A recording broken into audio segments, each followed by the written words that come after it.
पीयूसीसी प्रसंग में राज्य सरकार उपरे बर्षिले नवीन कहले सरकार भूल निष्पत्ति जोगु हंतसंत हेउचंती साधारण लोके। बारंबार यूटर्न सरकार अपारगता को पदारे पकाइछि। प्रदूषण नियंत्रण सर्टिफिकेट प्रसंग में आज राज्य सरकार उपरे बर्षिछंती विरोधी दल नेता नवीन पट्टनायक। पीयूसी सर्टिफिकेट नियम कार्यकारी करिबारे बीजेपी सरकार परिचालना घोर विफल बोली कहिसंती नवीन। सरकार बारंबार नीतिगत त्रुटि जोगु ओडिशार साधारण जनता को बहु असुविधार सम्मुखीन होगाकू पड़ुछि। परिवहन विभाग दूरदृष्टिर अभाव जोगु बारंबार सरकार निज निष्पत्ति बदलाउछंती, जहाद्वारा साधारण लोके दहगंज हेउचंती बोली नवीन कहिसंती।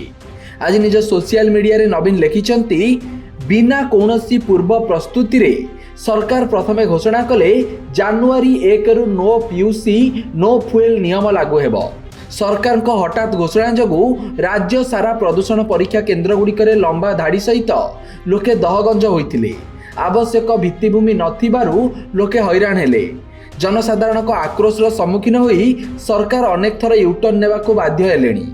प्रथमे फेब्रुआरी 1 को एही निष्पत्ति को स्थगित रखिथिले, परे मार्च 31 को एवं एबे टोलगेट रे ई डिटेक्शन बंद करने सहित एप्रिल 1 पर्यंत कौनसी जरिमाना लागू हेब नाही बोली घोषणा करिसंती।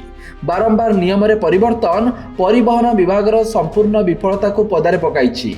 जानवाहन प्रदूषण नियंत्रण करने गुरुत्वपूर्ण होइतिले मध्य एथिपाई लोकन को हैरान करा जाई परिबो नाही। बिजु जनता दल लोकंक सहित दृढ़ भाव में छिड़ा होइछि।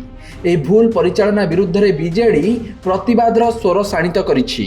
पीयूसी परीक्षा भित्तिभूमि तुरंत वृद्धि करा जाऊ, प्रक्रिया को सरल करा जाऊ बोली नवीन दावी करिसंती। बारंबार करुथिबा भूल रु राज्यर बीजेपी सरकार शिखंतु बोली नवीन लिखिसंती।